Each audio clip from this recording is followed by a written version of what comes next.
The workshop is where patients from the intensive rehabilitation unit come down and they've had amputation or stroke, brain injury.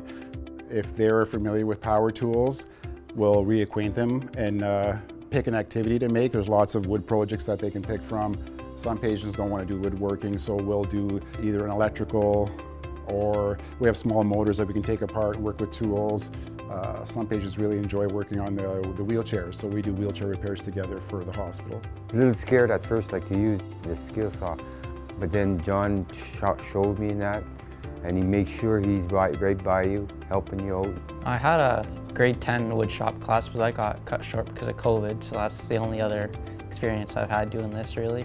While I'm standing at the machines, it helps my legs, and it helps me think more. I got a short memory because of the accident I had. I can be down here all day, and I love it. I can just get out, so stop thinking about more of the hospital stuff and just kind of start using my hands, because that's what I like to do. I hope that they'll either pick up a new hobby that they enjoy doing or feel confident to go back home and use their tools and continue with doing stuff at home that they weren't sure that they would be able to do. So give them that confidence back.